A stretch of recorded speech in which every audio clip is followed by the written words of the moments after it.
Итак, дамы и господа, сегодня я расскажу одну историю о двух состояниях. Я расскажу про две съемки, на подготовку которых ушло огромное количество времени.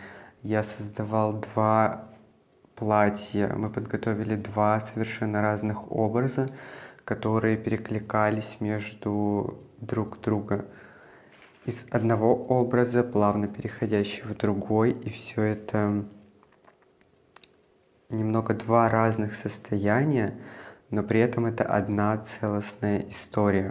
Я не люблю рассказывать, расписывать, объяснять смысл своих произведений, своей работы. Мне нравится, когда люди сами находят в этом что-то свое, когда им не приносят все на блюдечке, а именно когда они могут увидеть какие-то детали, развить какую-то определенную мысль, развить свое собственное мышление и искать потайные камни, какую-то пасхалку и все в этом духе. Я очень люблю, когда в обычной истории заложен смысл, который намного глубже, и который не на поверхности, и его мало кто увидит и мало кто поймет. Поэтому я не буду очень много разглагольствовать именно про то, что я хотел вложить в эту историю. Я расскажу только про процесс, как это все создавалось, какие-то нюансы и, конечно же, бэкстейдж. Для начала этой истории первый образ, который мы создали, это был, можно назвать это пролог, либо начало истории, как угодно. Это было белоснежное платье с кровавыми, можно сказать, такими элементами различных абстрактных деталей, назовем это так. Платье также немного искажает пропорции человека. Я очень люблю играть с какой-то геометрией, и в этом платье заложен определенная пасхалка, которая воплотилась в конечном образе, и из-за этого там два определенных кадра, они смотрятся как начало и конец истории. Вот, это мне очень импонирует. Создавать это платье я начал еще, когда у меня были очень длинные волосы, поэтому можно понять, насколько это давно. На самом деле процесс создания этого платья настолько был прикольным, вот его по-другому назвать никак. Я проводил кучу времени на студии со швейной машинкой, с тканью. Я не делал никакие выкройки, я делал все супер экспериментально, пробовал различные техники, как-то соединял, красил то, что нельзя красить, вырезал, обрабатывал края, не обрабатывал, поджигал и так далее. В перерывах между тем, как я примерял это все на манекене, уходило несколько дней, когда итоговый вариант сошелся именно вот с эскизом, который был у меня в голове. Но в перерывах я просто устраивал себе мини-праздники, наслаждения какого-то, покупал какую-то еду любимую, и все это происходило в такой приятной обстановке, что когда я пересматривал те кадры, я просто смотрю на свою улыбку, как я улыбаюсь и что-то там делаю на фоне. Это, конечно, такие очень приятные моменты. Верх платья, то есть горловина и лямки, они были немного искажены, тоже такой немного симметричной волной, которая на манекене смотрелась немного не так. Но когда мы это уже одели на модель, это заиграло вот просто то, как я себе это и представлял. В этом платье очень длинный большой шлейф, и дальше в процессе, когда мы уже снимали, я расскажу, как этот шлейф я хотел использовать и как я использовал. Затем те самые кровавые элементы и луна, которая должна была быть в ногах, они создавались из такого материала, который у меня оставался с очень давней дизайнерской тоже работы. Я решил ее покрасить в очень кроваво-красный цвет. Но я не знал, этот материал, на него очень плохо ложилась какая-либо краска. Я планировал сначала его покрасить, как будто это волосы, краской для волос, но она совершенно не взялась, и был очень дикий большой расход, который даже в замачивании совершенно никак не перекрыл этот розовый цвет. А мне нужен был именно кроваво-красный. Я не хотел это обрабатывать потом в обработке, еще что-то. Я именно хотел текстурный красный кровавый цвет, который бы давал именно большие акценты. Поэтому я покрасил просто ее с баллончика, при этом периодически расчесывая обычной расческой с широкими зубьями. Из-за этого получались такие, как элемент какого-то пера, можно так сказать, которые, вот знаете, как будто птица, которая вылезла из какой-то густой нефти, смолы, и вот такие вот слипшиеся перышки, вот этот эффект у меня получился, когда я раздербанивал это все расческой. Я уже практически доделал все платье. Сегодня у меня останется последний день пришить эти красные перья. И, в принципе, да, платье закончено. Я хочу сделать именно незаметный такой стежок, и этим я сегодня буду заниматься. Позавчера я уже доделал крылья, вот эти вот рукава, я их покажу уже на самой съемке. И сегодня я буду заниматься именно тем, что буду доделывать до финала эту работу. И затем последним этапом уже были крылья, которые должны были удлинять конечности, и с ними можно было взаимодействовать. То есть они должны были быть супер-мега прямыми, а именно так, чтобы их можно сгинать, и при этом вот это вот продолжение руки, исходящее из платья, которые давали вот этот вот эффект птичьего пера. На часах час ночи, и на удивление я закончил довольно-таки рано. Я думал, я освобожусь часа в 4 утра. Но я все дошил, все пришил, и на сегодня моя работа закончена. Мне понадобилось просто миллион катушек с иголками. Фокус, пожалуйста. С этим образом мы закончили. У нас есть все полноценно. Дальше будет еще несколько интересных деталей. И на сегодня все. Изначально под эту съемку я планировал очень длинный парик, который я заказал на какой-то барахолке. Но проблема в том, что этот парик был с челкой. У нас получилось ее ровно подрезать так, как я и планировал. И у нас получился тот кадр, который именно я представлял в голове, именно с этим париком.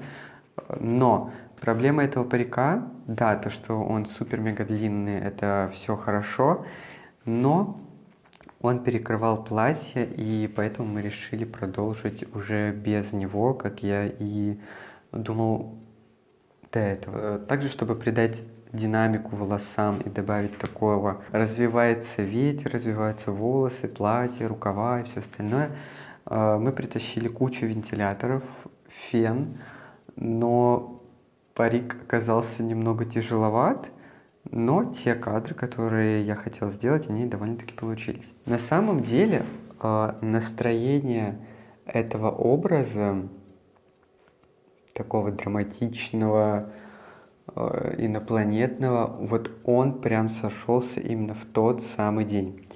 Забавный факт, что мы сначала планировали снимать первый образ и последний в один день, но мы настолько увлеклись первым, что мы поняли то, что розы, которые лежали в соседней комнате и ждали часа, когда мы все-таки начнем снимать второй образ, мы поняли то, что их нужно спасать и ставить в воду, замораживать, делать что угодно, но лишь бы они дожили до следующего дня съемки.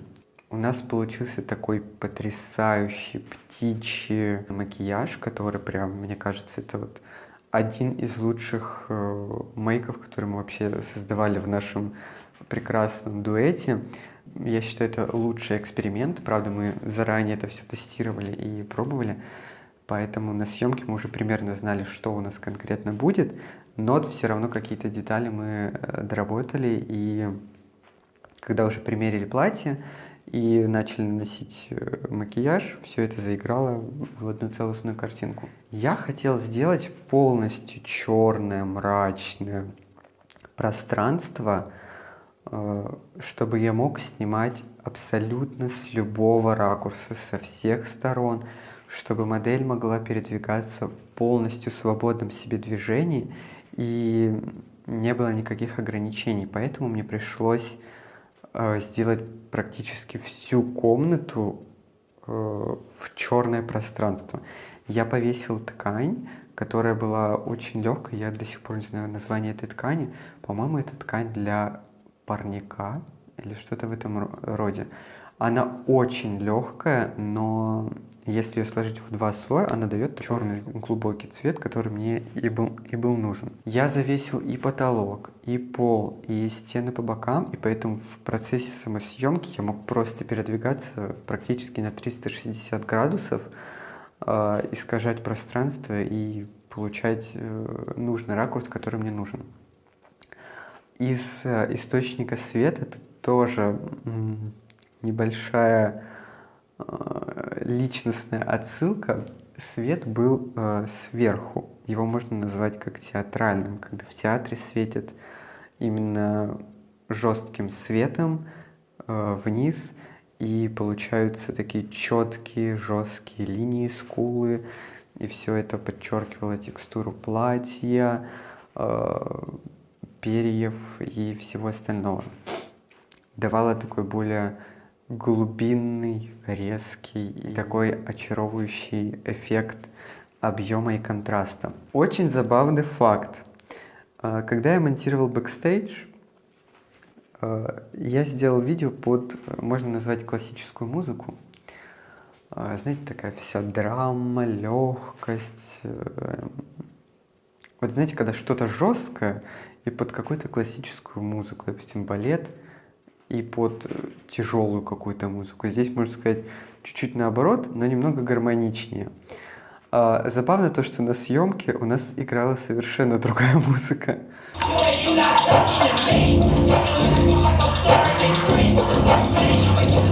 Когда мы испробовали уже все позы, ракурсы, которые я хотел сделать, я перешел к финальному, основному. То, что я хотел очень сделать, это вытащить полностью весь шлейф. Для этого я поставил модель на стулку.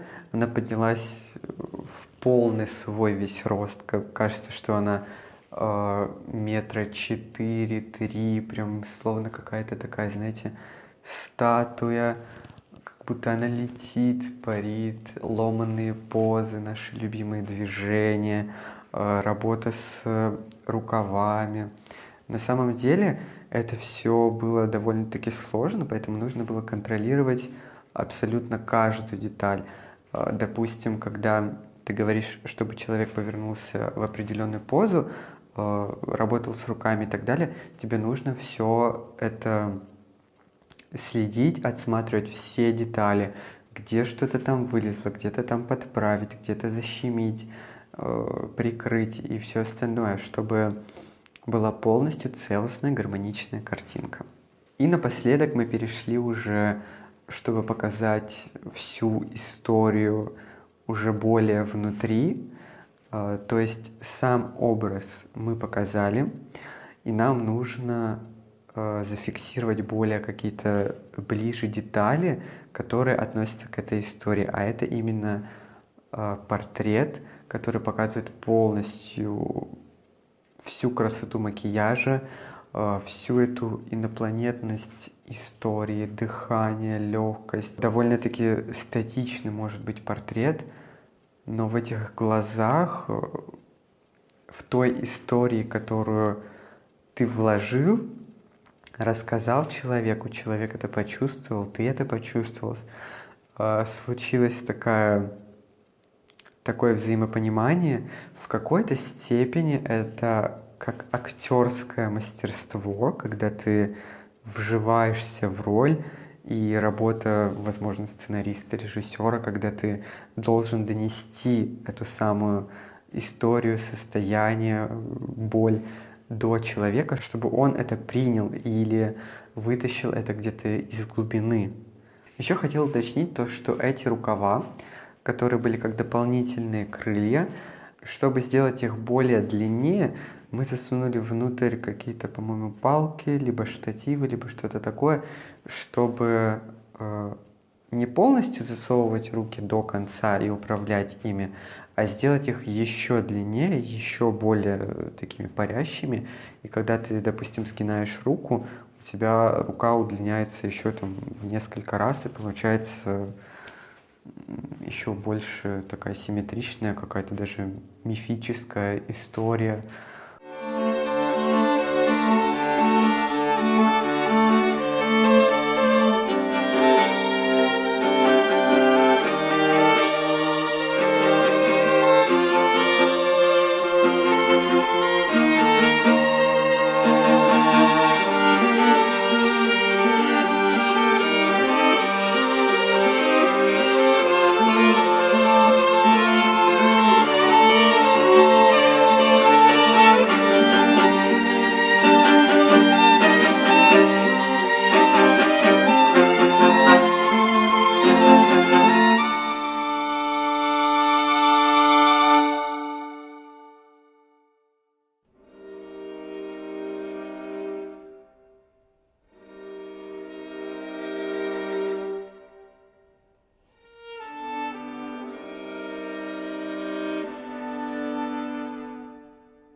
Перейдем к эпилогу, последнему образу, который продолжает и заканчивает эту историю.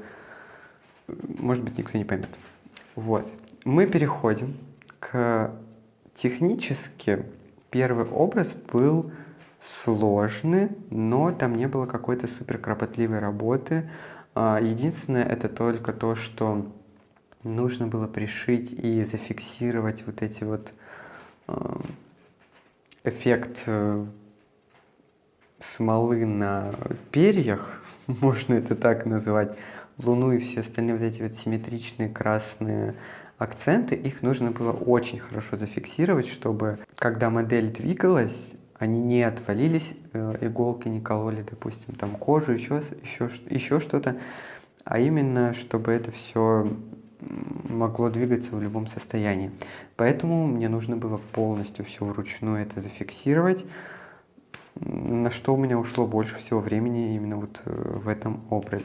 А во втором образе кропотливой работы было еще больше. История создания этого рыцаря пришла в мою голову, я уже не помню при каких обстоятельствах, как продолжение той истории. Я вспомнил то, что у меня был мешок старых ржавых монет, которые валялись без дела, они уже, их никуда не сдашь, их никто не примет, и они были в коррозии, по-моему, так это называется, металлической, и с ними уже ничего не сделаешь.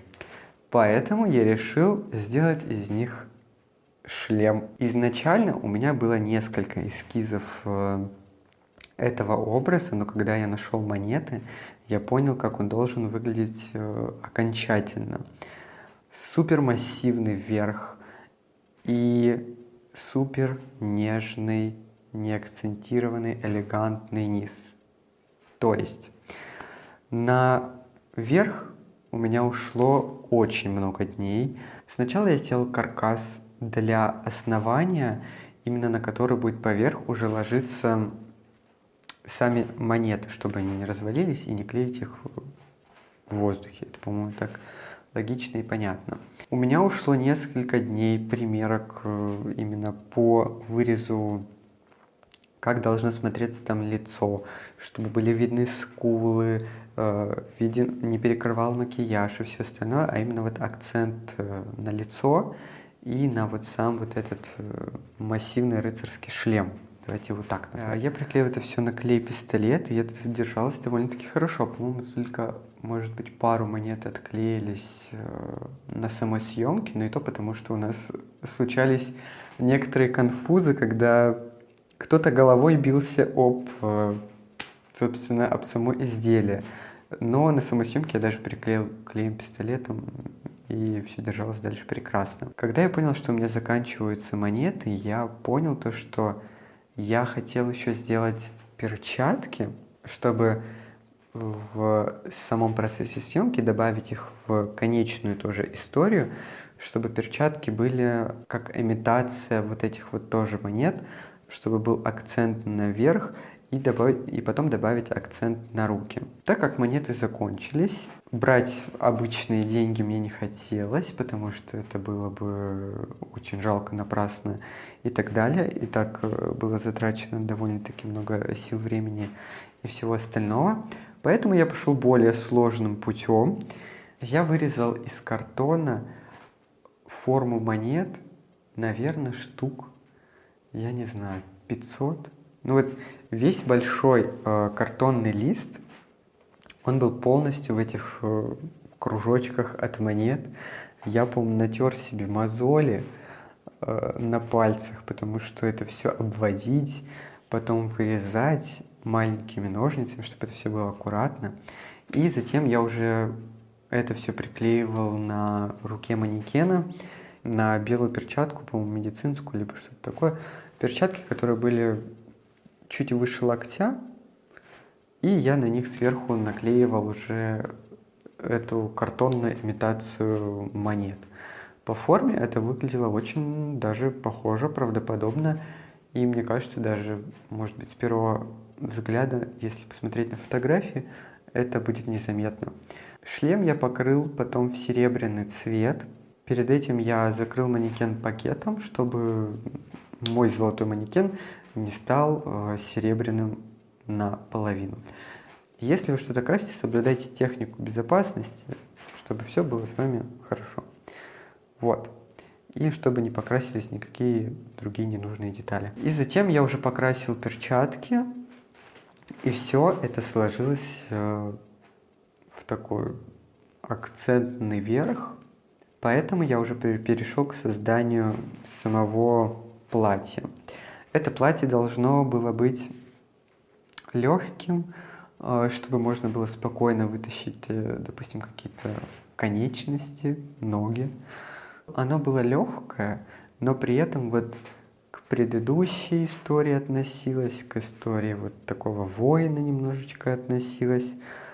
Поэтому через пробы и ошибки я пришел все-таки к результату, который меня устроил. На самой съемке здесь не нужен был какой-то супер ярко ядерный макияж. Здесь нужно было акцент на глаза. Мы подвели нижнее веко, и у нас получилась такая вот лакшери, можно сказать, лакшери история, лакшери портреты.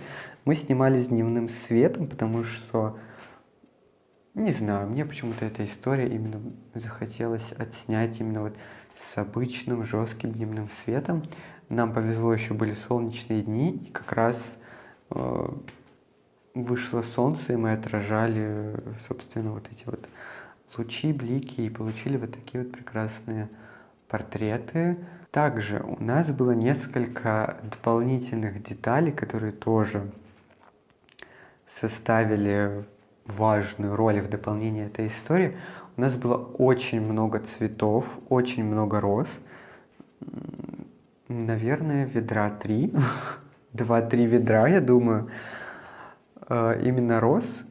Старые розы, которые у нас были на прошлой съемке, но мы не успели их отснять, они немножечко не засохли, а вот стали вот такими тернистыми ветками, которые вот я искал, хотел.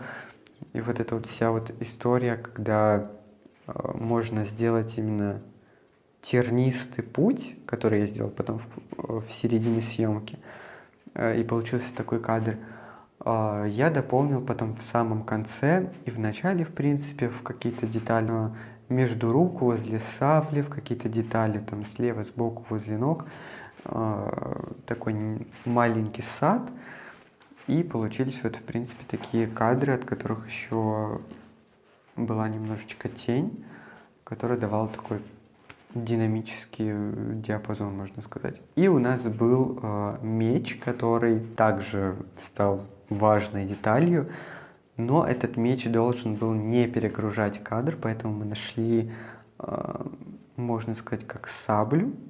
Вот, но это выглядит все равно как прямой меч, который мы прилагали. Кстати, на этом оружии, можно сказать, тоже узором были сделаны такие розы, и это вот гармонично смотрелось в кадре. После портретов, когда был дневной свет, и я уловил вот этот луч на лице, который создавал вверху штучку, которая пришла к отсылке к прошлой истории, и вот этот вот тернистый путь, который мы начали потом делать, приклеивая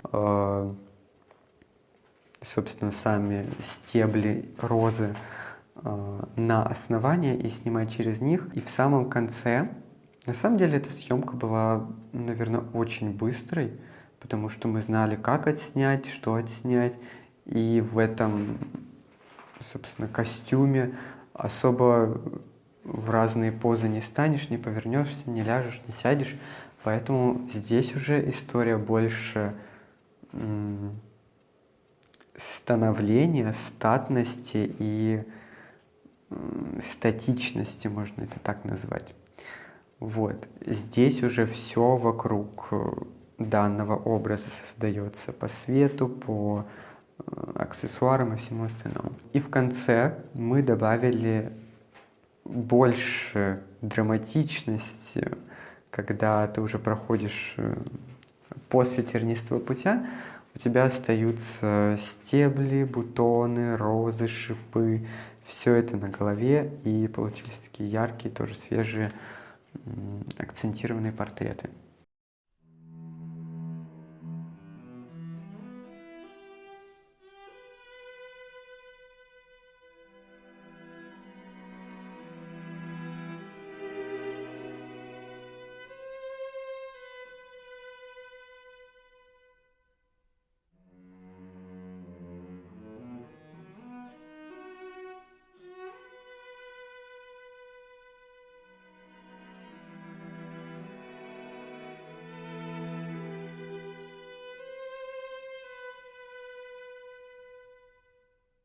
На этом я бы хотел закончить эту историю, которая, я надеюсь, у кого-то откликнется, кому-то поможет в какой-то степени, если ее понять, возможно, и наоборот. Поэтому данная история, сказка «Тысяча и одна ночь» подошла к концу. Спасибо за то, что уделили время и послушали эту историю. Ну как, вы ее посмотрели? Но Мне будет интересно, как вы ее, возможно, понял кто-то у себя в голове.